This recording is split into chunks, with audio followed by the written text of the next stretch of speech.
Welcome in to the CHGO Bears Podcast on a bonus edition Saturday. That is right.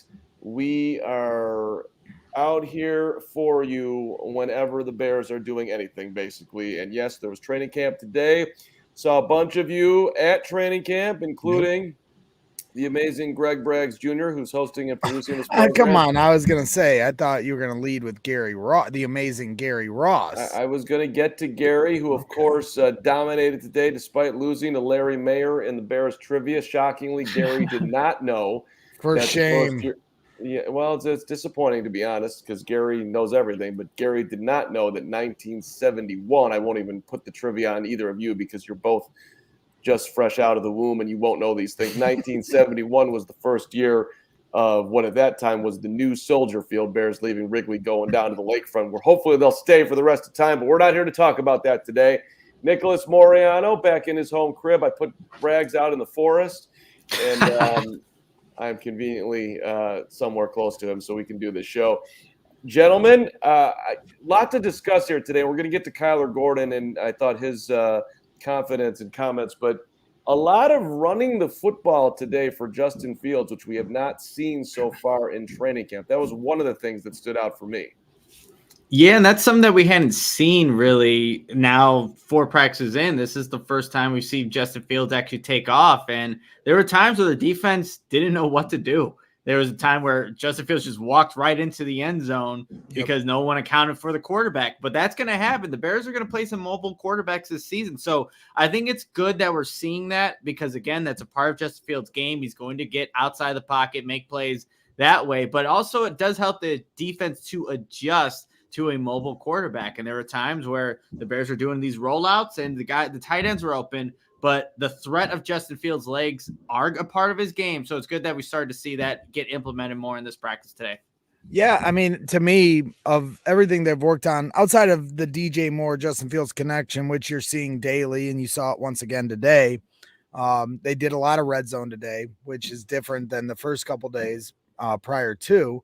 The thing that I really feel like they have down pat, ready to go, they could do it if it was week 1 next Sunday. Or this Sunday, I don't know what day it is, Saturday. They could do it tomorrow, is crossing patterns in the flat, doing an RPO, play action, and now you've got DJ Moore or Robert Tonyan coming across, and more than a few times, these guys are wide open. And then as you mentioned one time, I think he was trying to find DJ, and I think you had this in your notes, Nick, and he wasn't there. So Justin just walked in and it's just going to be the looks they get, a lot of times because they're going to be so concerned about what Fields is doing. There's going to be pre-snap motion, and that's going to spring guys like that loose on the underneath stuff. The stuff I think that they still have to work on that chemistry on is, the back corner of the end zone to Darnell Mooney, back corner of the end zone or backside of the end zone to DJ Moore. Those are tough throws to make, and, they're tight window throws. And they tried to connect on a few of those, and the defense was all over it. So those are the things, if you're looking at it from an offensive perspective, which I tend to always do, that's the things that they're looking at. But the defense certainly battling in their own right. They had a few interceptions today on them. Looks like you're muted there, Mark. That's a fine. I apologize. That's a terrible job by me. It's 5 in the jar. Yeah. Look, there was one pick in the end zone today, but before we get into that, and I don't want to be the nitpick guy on the show, but I'll just have to be the nitpick guy on the show. I don't need to see Justin Fields run in training camp. We don't need to work on that. He did it at an elite level to the moon. This is an emphasis again. I am nitpicking, incredibly nitpicking, and there's no huge deal here. But all I really want to see is him throw the football, period, end of story. So it's cool that it was going on today, but I'm not really dying to see a ton more of that from my standpoint. I don't know if you guys disagree. I get where you're coming from in that regard. This is their chance to work on things and get that passing game right, that we all feel that's where he really needs to take the next step in. I mean, that's obvious. But at the same time, like when people ask me, how does the offense look, or comparing it to the 2018 vibes or the 2013 vibes, when you watch those teams at training camp and there was a noticeable difference in the offensive tick and the offensive talent across the board, you were like, okay, they have something here. With this team, with the combination of Darnell Mooney and Chase Claypool still working themselves back, so you're not seeing these guys line up the way we expect them to week one as far as personnel wise. The other thing is Justin Fields does take off and run a lot. You know, that's part of his game. So when we're watching this offense at training camp, I don't think it is a correct representation of what we're exactly going to see come week one. That's fair. That's a good point, Greg. Yeah, sure. The whole thing's a work in progress. And the pick, by the way, that stood out, at least today, was at the goal line. Aiden Colbert, safety, corner, backup, a guy that Adrian Colbert, guy that we're not exactly, going to see a ton of. He made a very nice play on the ball.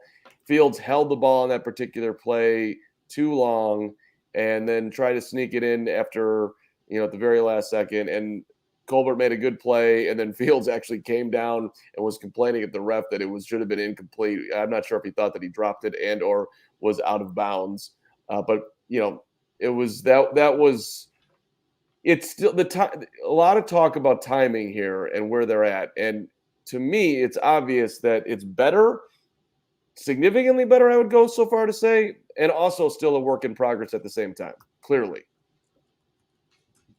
Yeah, and I mean, I think they're, still working on that certain stuff. And, when it's outside of DJ Moore, I mean, that timing looks pretty great, you guys, when they're connecting over the middle of the field. But, I think there's still going to be that growth period that you're going to see when he is starting to throw to other guys outside of DJ Moore. We didn't see a lot of throws to Darnell Mooney today.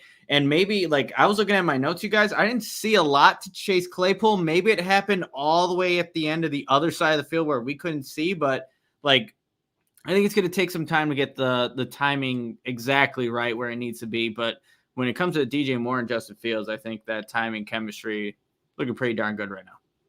Rags, you were sitting in the fan stands more today. What was the conversation like over there as the offense was attempting to do its thing? Well, Saturdays are always the most busy for a crowd standpoint. I mean, they were getting hyped during the first session of install and walkthrough, just the ball kind of slightly going in the air. And that part of camp is always one of my favorite things, is that Saturday crowd at Bourbonnais that would be 15,000 strong, and the littlest thing would get everybody riled up. And then there was a little bit of a disappointment because Eberflus addresses the crowd for the second year in a row. And it's cool that he does that, and his statement of, we're working to build a team that you guys are going to be proud of and bear down, and I love that out of our head coach.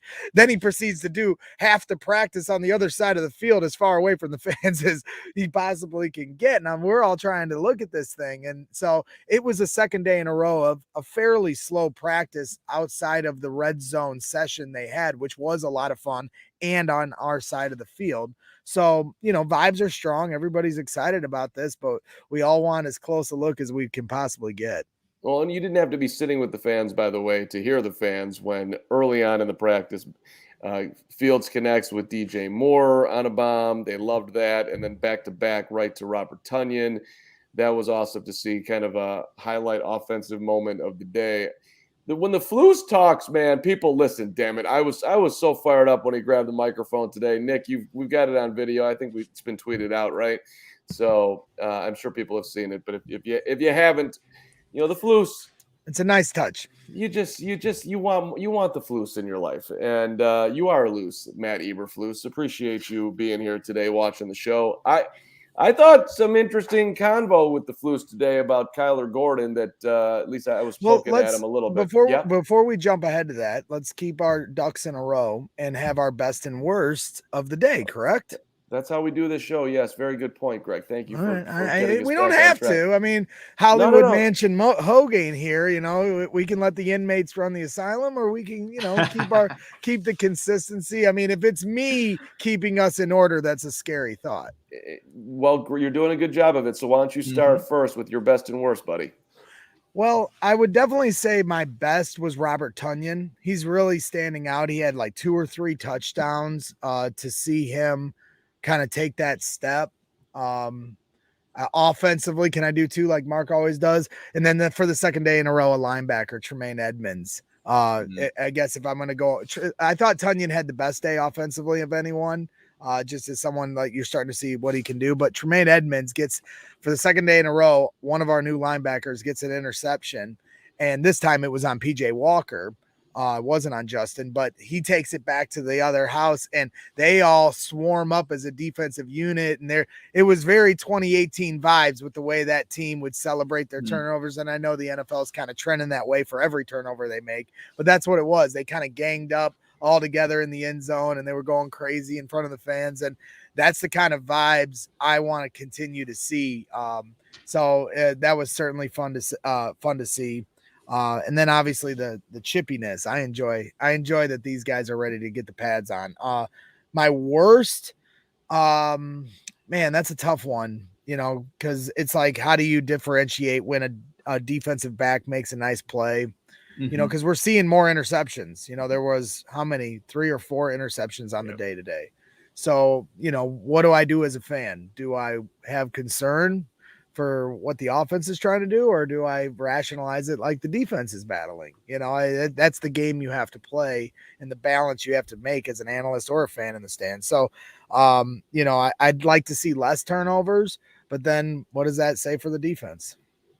No, it's a good point, Greg. I'll go with my best today. I think it was a situational period towards the end of practice where Justin Fields takes the offense down to score a touchdown. And Eberflus actually talked about that in his presser after the practice, but he did so with some big plays in the middle of the field. Of course, it's going to start with DJ Moore over the middle of the field. Then the next play, Justin finds Cole Kmet down the seam route there. And then to finish it all off, in the middle of the defense again, finds Equanimeous St. Brown for the touchdown. But that area of the field is where Justin Fields actually excelled at last season. And now he has more capable playmakers for this season. But to get those big chunk plays in the middle of the field, that was good to see. I think my worst, I might agree with Gary here.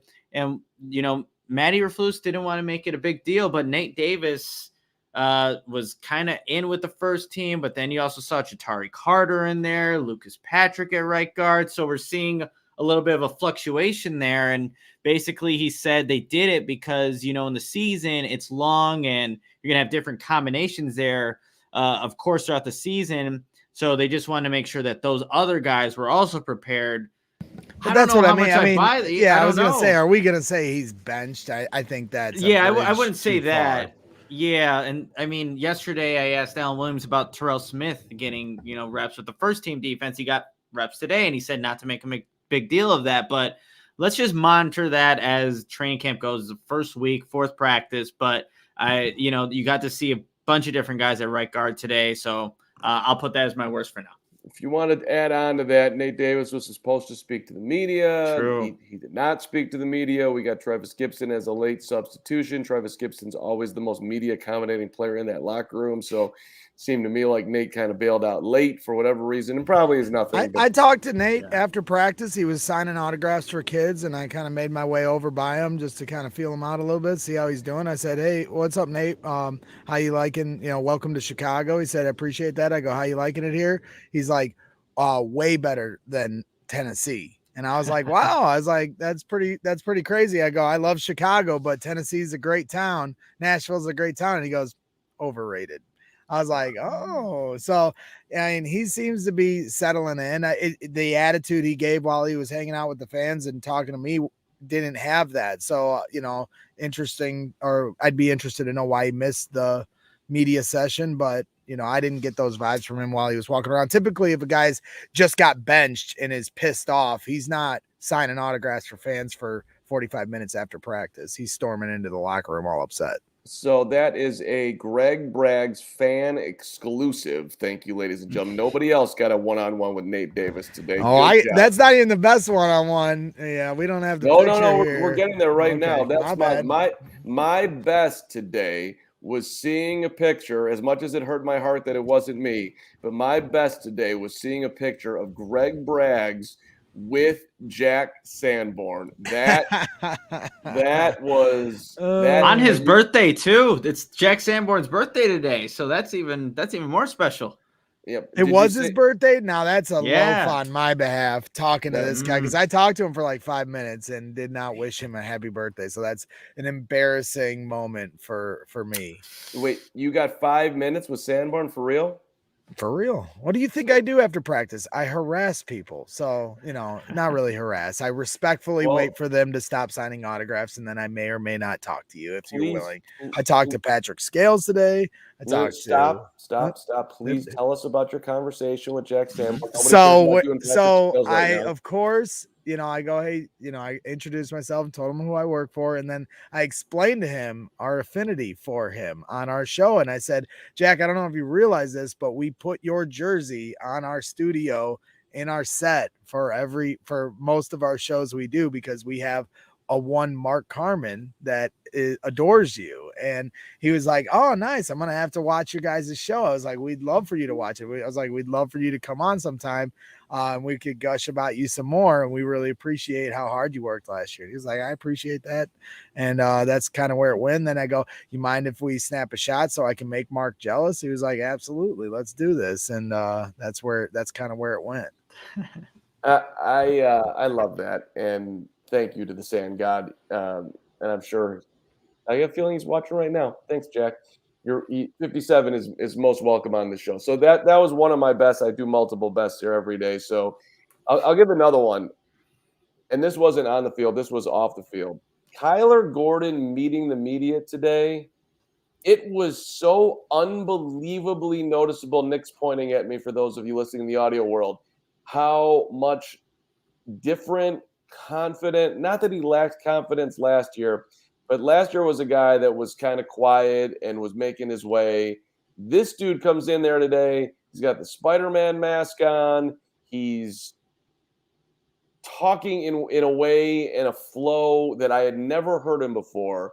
So I just think his development is going to be a huge, huge boon for the Bears. And it's just one press conference, but there were comments yesterday from Alan Williams, the Bears defensive coordinator, who does not throw praise around just to throw it around, even though he is a very positive guy, but just talking about how Gordon is just playing football now. So I got some Kyler Gordon excitement going on today. Yeah, Kyler Gordon is my favorite Bear outside of Justin Fields. And, I wanted to draft him last year. They did. Spider-Man's his guy. That's my guy. You're a big Marvel guy. I'm a big Marvel guy. Spider-Man's my dude. So I'm looking forward to seeing what Kyler Gordon can do in year 2, playing that nickel, the mentality that you were talking about, Mark. Like, he just seems so much more confident. And everyone who saw the play where Justin hit that dart to DJ Moore, Kyler was saying that, it was a good play, but he definitely could have intercepted that ball. He just needed to allow his instincts to kind of take over on that one. But he feels like when that play comes up again, he'll be in the right spot next time. Yeah, and I'll go for my worst, and this is a tad bit of a nitpick, but it's something that I've been talking about, and I'm going to continue to I'm going to leave it out there, and I'm not saying he can't solve this, but Justin Fields is holding on to the football too long. It happened a bunch today. He got picked on one of them.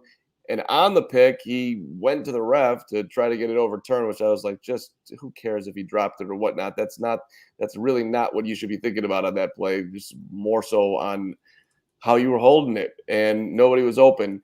I'm going to put him in. I'm going to put the ball on it. And Chase Claypool was like not around today. He's not getting any targets, very few. So I would like to continue to see that relationship, that chemistry build between the two. And there was one play today where Fields ran, and I thought he was looking at Claypool, but Claypool hadn't come out of his break, and right then Fields took off. Now, a second later, Claypool comes out of his break, and he's open. So timing, playing with that, we're leaving some meat on the bone, as they like to say in the old Greg Bragg's land. So you asked me if I had any questions that if I was in the press conference, what I asked, did you happen to fire any of those off, specifically the one I was asking about with Justin? I did not, and I forgot okay, what and it that's was, no, and totally fine. I mean, I know how it goes, but I mean that's the thing, and that's what I was talking with some fans as I was walking out. It's the game we play as fans going to training camp. So when he throws the interception on the right side, he rolls out of the pocket, he extends the play, he's looking for his targets, then he tries to fit it into Cole Kmet, and it's an interception. So what can the meatball do to rationalize that? Well, he's trying to fit it in a window. He's trying different things, and that's where it's like you say he's holding on to the football too long, and that's that can be right. But you also said earlier, I don't want to see him running, which is a part of his game. I want him working on his passing. Well, what's the level of what you work on? Like, are you trying to do everything perfect, or are you trying to, when you're Justin Fields, are you trying to challenge yourself to try different windows that you would not normally try in a game? And that's what you do at practice. So I don't know how to differentiate the two when there's mistakes that happen. He's doing some of that. There was one to the corner with DJ Moore that was overshot, but I loved him putting it there. He did the same thing with Darnell Mooney today in the corner of the end zone. So it's not like that's not happening. All right, let's move things along here though, because it is a Saturday, and I know people love us, but probably want to get to moving things, and we got a lot to cover. Sunnyside is your home for judgment-free cannabis shopping. No judgment here. In fact, we will judge you if you don't go to Sunnyside to do your shopping. It's a place where all kinds of visitors are welcome to explore, discover, and purchase a wide array of high-quality products. Everything you need to elevate your summer, or really any season for that matter. House of Brands, we got the Mindy's, which is the best tasting gummy and chocolate edibles. They got the Good News gummies, which we got the rechargeable vape pen. We got the Cresco, which is a reliably excellent cannabis. The High Supply, which is also a personal favorite, quality weed that's always available. There's everything for you. Right now through August, head to sunnyside.shop. Sunnyside.shop. Use that code CHGO25, CHGO25. Use that at checkout. You get 25% off your total order. One use per customer, not stackable with other promotions. It's not only for new customers. Anybody can use our code. Pick up everything you need to elevate your summer. You do have to be 21 or over or an Illinois Med card holder. Yeah, go check out Sunnyside, and you have to check out Circle K, guys. We're so excited to partner with our friends at Circle K. Check out your local Circle K for the best coffee, beer, and snack selection, and premium gas. And look out for freebies and giveaways down the road. Whatever you really need, you can find those products at Circle K. So again, thanks to Circle K for sponsoring CHGO. Visit the nearest Circle K to pick up all your favorite finds. Thank you indeed. And as we move on here, let's just talk about Kyler Gordon for a second. I asked him, point blank, hey, Alan Williams, defensive coordinator, said yesterday that they love you in the slot. They love taking stuff off your plate. They love that you're focusing. They love the way you're playing football and all of that. But he's been very clear that he wants to play outside too. And when I asked him, that smile popped up right on his face and say he understands everything that's going on and he can play all over. So I'm just going to make a bold prediction here on July the 29th, and I'm going back against what I said earlier. If things go awry with Tyreek Stevenson, it wouldn't completely surprise me if at some point this year Kyler gets a shot to go back out there, because if he's playing as well as he's sounding right now, the Bears could at some point at least be somewhat tempted to put a little bit more back on his plate because of his value and what he's able to do. What do y'all think of that thought process? I think it's in the cards there, Mark. I guess what the Bears will have to evaluate, is the defense better with him at the outside corner and then having like a guy like Josh Blackwell be the nickel, or would they rather see like a guy like Terrell Smith, who's been getting an opportunity with the ones, take the outside and still have Kyler Gordon? So they're gonna have to evaluate what their best three are out there. If Tyreek Stevenson, if it doesn't work out, it's way too early to say that right now. But yeah, he did smile when you asked him that. Like he would want to play outside if given the opportunity. So I'm curious to see how Alan Williams is going to handle that, given like the scenario of his cornerbacks and how they're playing throughout the season. Well, correct me if I'm wrong, but was it Alan Williams or was it the DB coach yesterday that said less is more? That was Alan Williams. That was Alan Williams. Yep. So I would have to go the other way and say they'd prefer him to stick with this and just be great at one thing instead of trying to do both and being average at that.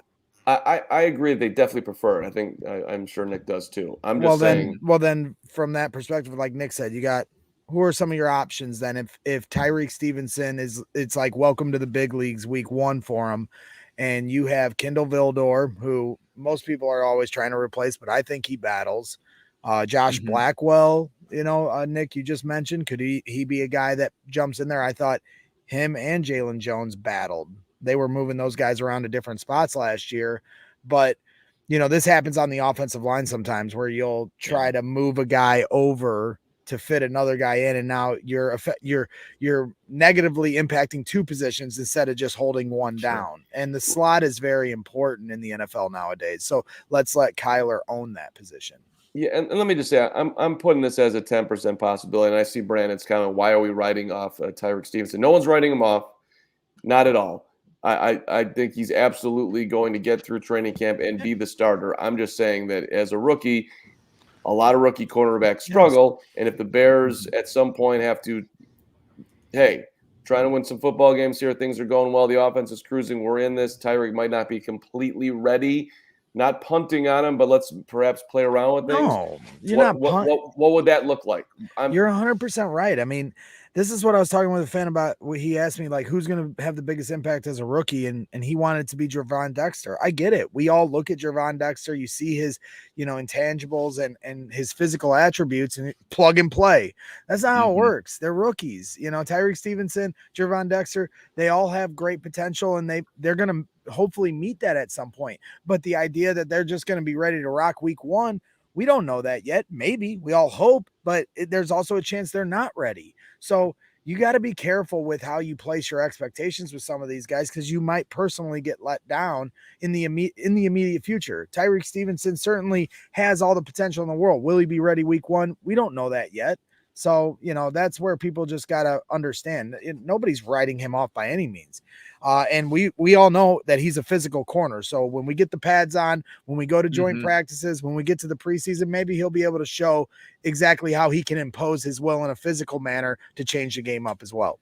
FMF Doc Willie with a $5 super chat. Thanks for the best Bears coverage. Keep up the good work. FMF, we really appreciate you saying that and contributing. Yes, and thank you to the 530 people watching live right now on a Saturday afternoon. And we are more than happy to give you a bonus show here over the weekend. Hoag's doing a little golf trip, and he deserves that. He does it every year. So no shade thrown to Hoag, but we wanted to come here and do our part to give you guys some coverage this weekend while we were there. So thanks for tuning in. Hit the like button, please. Let's jack those likes up over the weekend. The only golf shade that's going on is to the guy that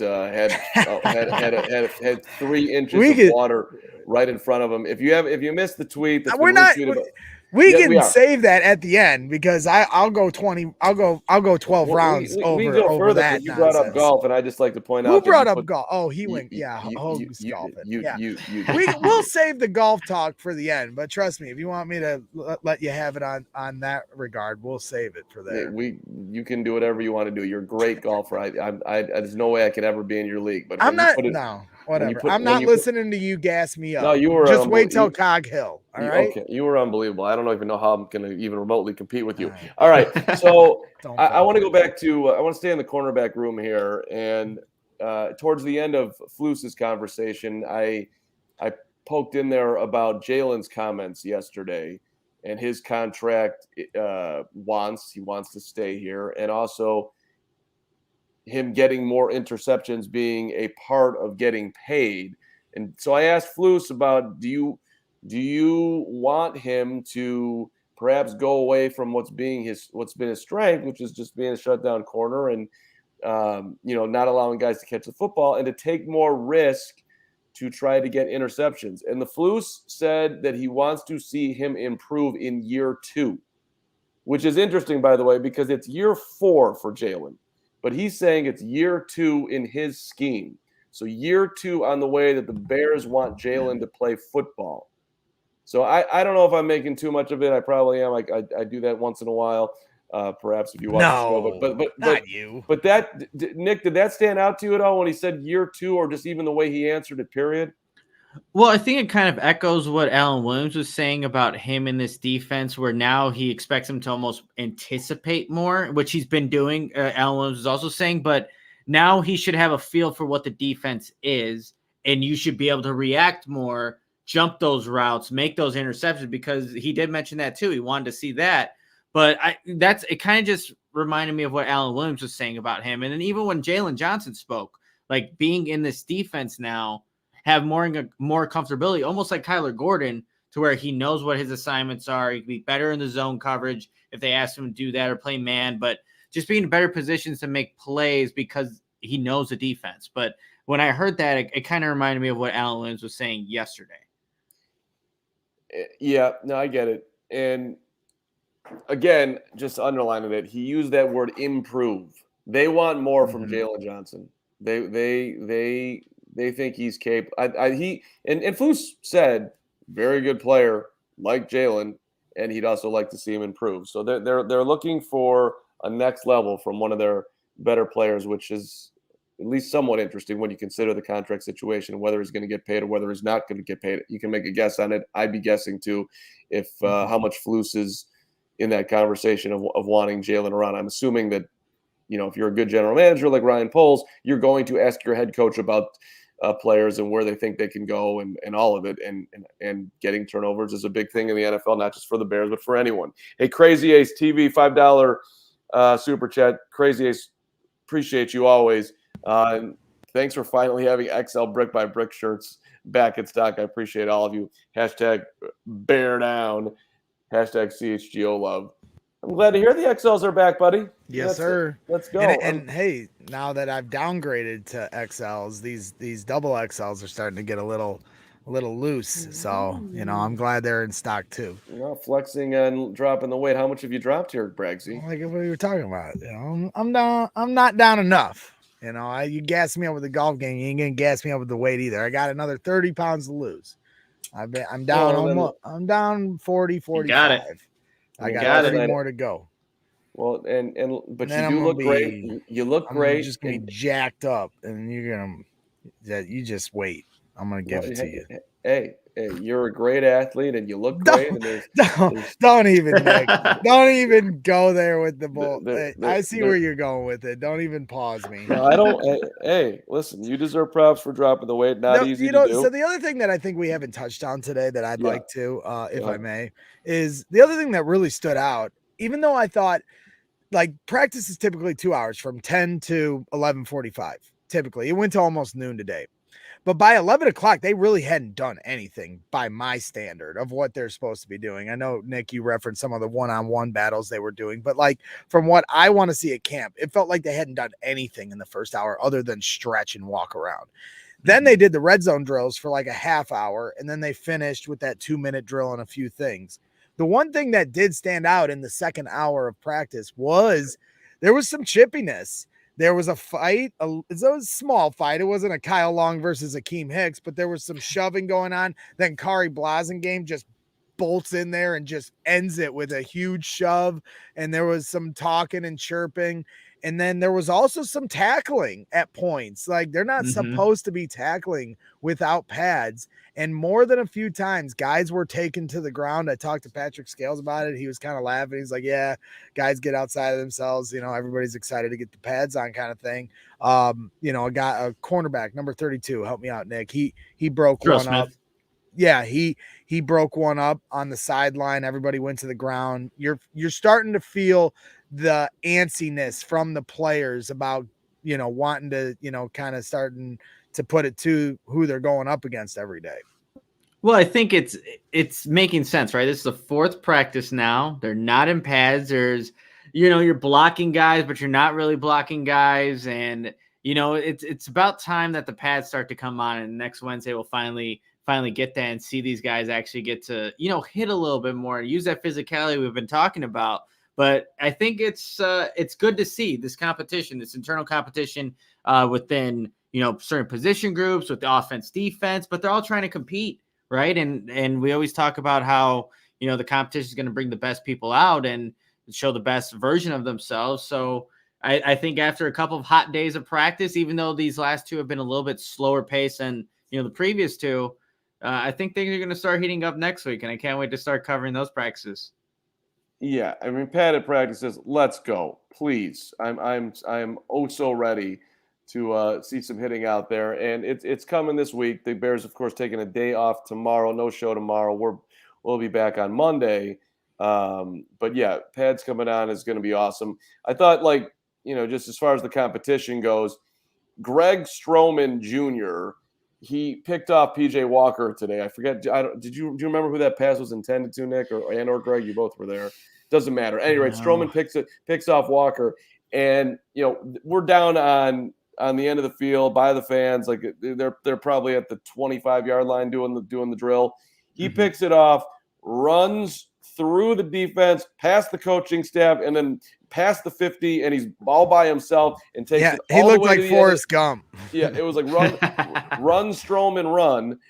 Took it all the way to the other end of the field and did a little bit of a dance and got some people coming down after him and jumping up on him. So, he was showing out, and he did jump the route. It was not a good throw. It was Walker's pass was behind whoever the intended receiver was. But I'm just underlining, there's some good, healthy competition going on out there. And even like we talked about earlier with Fields coming over to, try to get at one of, at the referee and also get at Adrian Colbert that he did not indeed pick Justin Fields off. So there's some fun and competition being had out there all at the same time. Yeah, just really quickly, like in the one-on-ones where the offensive line was going against the defensive line, you saw Braxton Jones and DeMarcus Walker, I think, have some pretty good reps against each other. One, Braxton Jones handled the bull rush from DeMarcus Walker on the first rep, was able to absorb the blow and win that rep. The next rep, DeMarcus Walker said, "Not today," and literally threw Braxton Jones to the ground. Again, no pads, but you're seeing the competition back and forth from these guys. And you know what's interesting about that, Mark? We heard from Dominic Robinson talk about Braxton Jones, like how they didn't help each other last year because Dominic Robinson never used the bull rush or the power technique when he would go up against Braxton Jones. What was the thing that Braxton Jones kind of struggled with last season? Handling the bull rush. So it was interesting to hear that from Dominic Robinson, and that was a focus for him going into this offseason, to focus on, just use some different moves. But now I think what you're seeing out of these players in these practices, hopefully they're working on things that are going to help the opposition on the opposite side, because Dominic Robinson said that wasn't even a part of what they were doing in practice last year. He would never bull rush Braxton Jones. Braxton Jones couldn't handle the bull rush last year. So I'm glad we're starting to see that with these, players in this group this year. See Gary talking about Domrod being down in the depth chart. It's hard to know exactly where guys are at. They do some weird stuff as far as moving up guys, moving them down and moving them around, whatever. Domrod spoke today, and I don't know what you thought, Nick, but to me, he came across as a confident, more mature, season under his belt guy.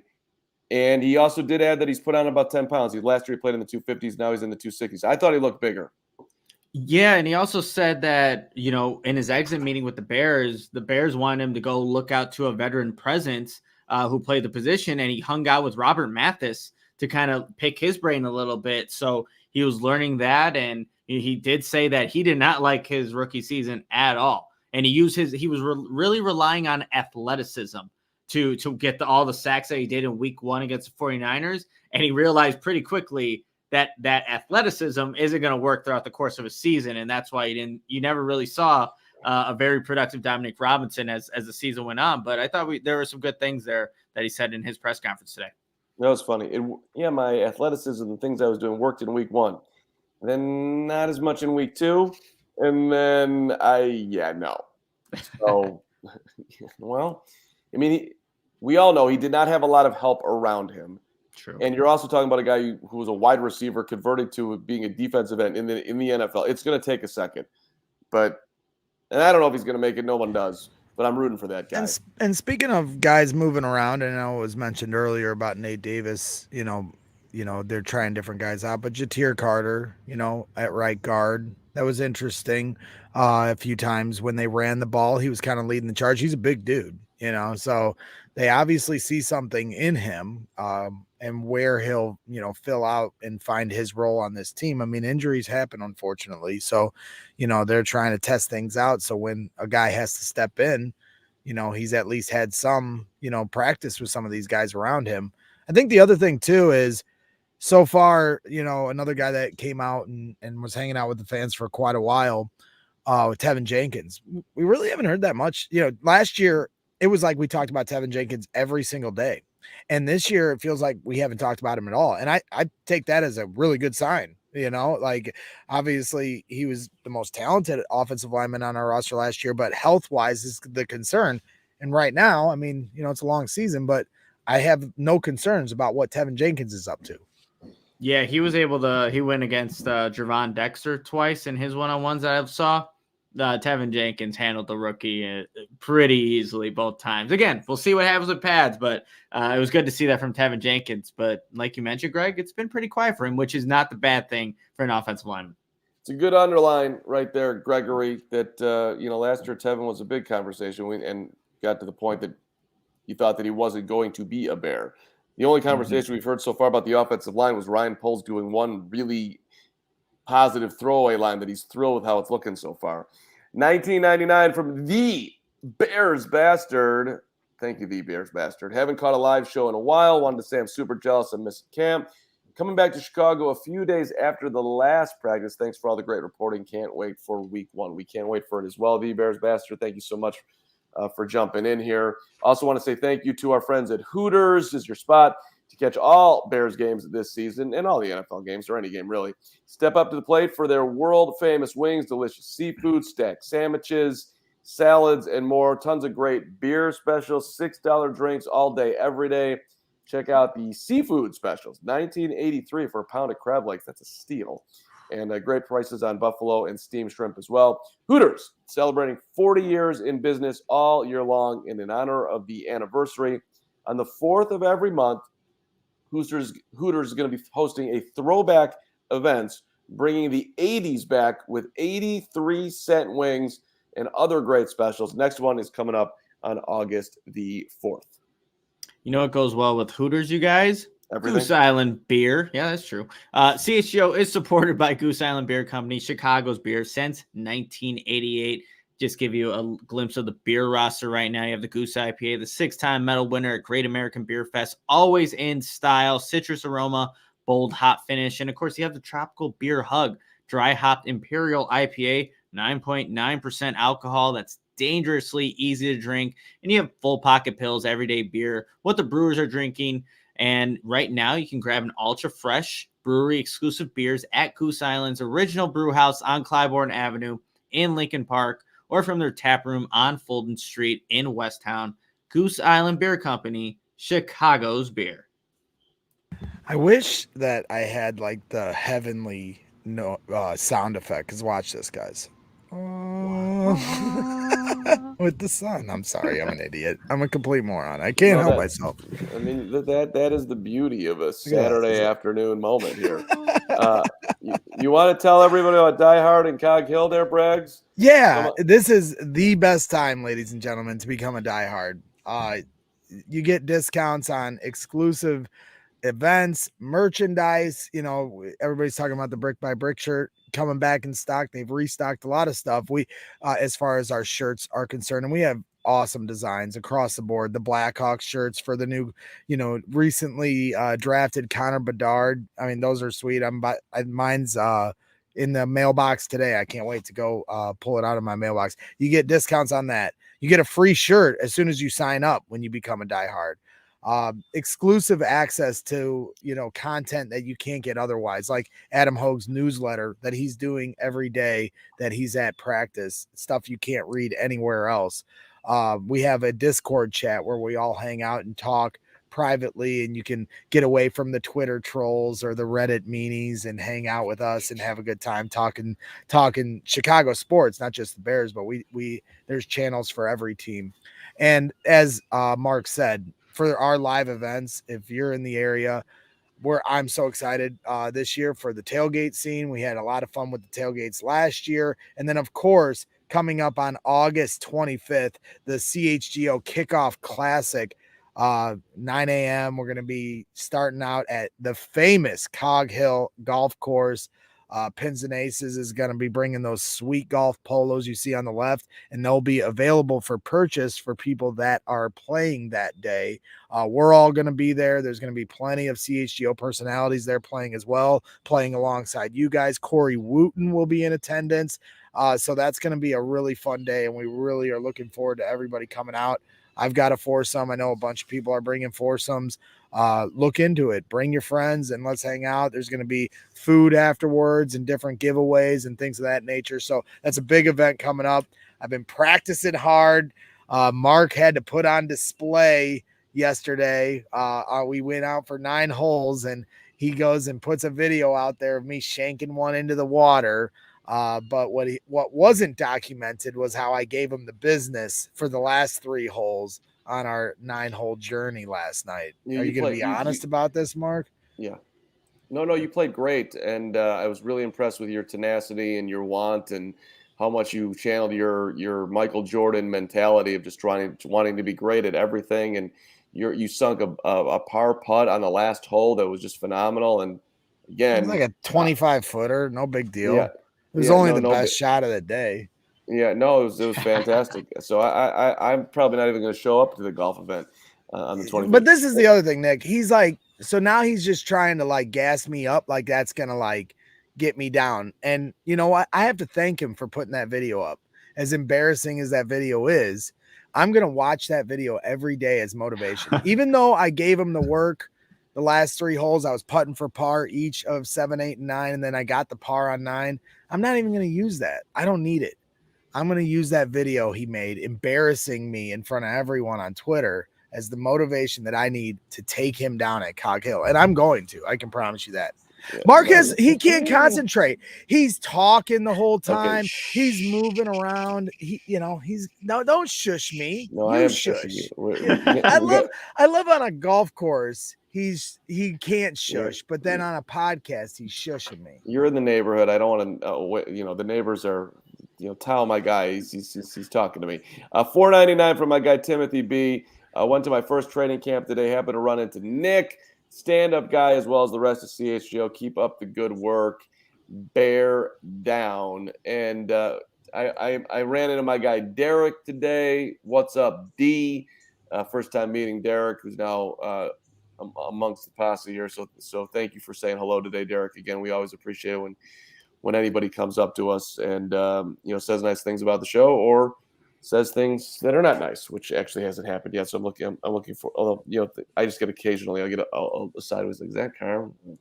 Like I said, we did get another super chat in here from Mark Gauthier. Easingwold Bears fan club loves your training camp coverage. Hogue is a slacker. No, he's not. He's a hard worker. Bear down, boys. We love Hogue. He's on a golf trip that he does every single year with his friends, so we weren't going to let him miss it. We're holding it down today. And Hoagie's back on Monday. A shout out, by the way, or not shout out, but I saw in the chat a bunch of times today that people were asking about Tyler Scott, which is, maybe turning into a little bit of a training camp darling. I didn't notice Tyler a whole lot today. We did have a conversation amongst the media setting the over-under on amount of catches that Tyler will have, and maybe that's a conversation we can have more in depth on the show with a bunch of guys. But what feels like the right number for you guys, over under catches for Tyler Scott? I mean, we said at 19 and a half, and I said over that for this season. Yep. The right number. What is the right number for what? Maybe wide receiver 4, wide receiver 5 right now with putting Velus in there. It's a tough. It's not an easy answer to give you right now, Mark. What do you guys think? I think that's great, and it was originally at 26 and a half, and then everyone was kind of hesitating, And so then I dropped it down to 19.5, which is a catch a game. I think it feels like if I had to bet at 19.5, I would take the over. I think I went a little bit low there, but first year wide receivers, he's got some people in front of him, but are those people going to stay healthy? Is Mooney going to make it through the season clean? Same thing with Claypool. DJ is going to get the ball a ton. Robert Tonyan has showed out basically in every single practice. I think he's going to get throws. Cole Kmet's going to get balls. You're going to be running the ball. Fields is going to run the ball. So is he 2 catches a game? Like, that would get him to 34. 1 catch,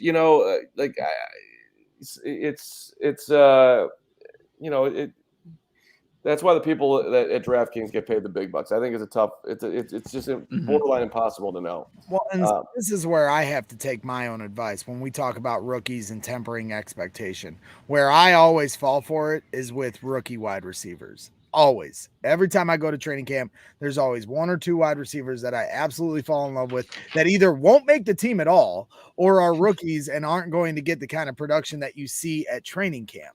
Every year I do this. And go ahead, Mark. No, you're good. And finish this thought, and then we're going to finish the show. You got it. And so with Tyler Scott, I do see Johnny Knox vibes when I watch him go out there, and Adam echoed those sentiments that, the conversation he had with Jason McKee, who played with them and was able to explain why that is in more detail than I would be able to. But it's just one of those visual things. And Tyler Scott certainly has that.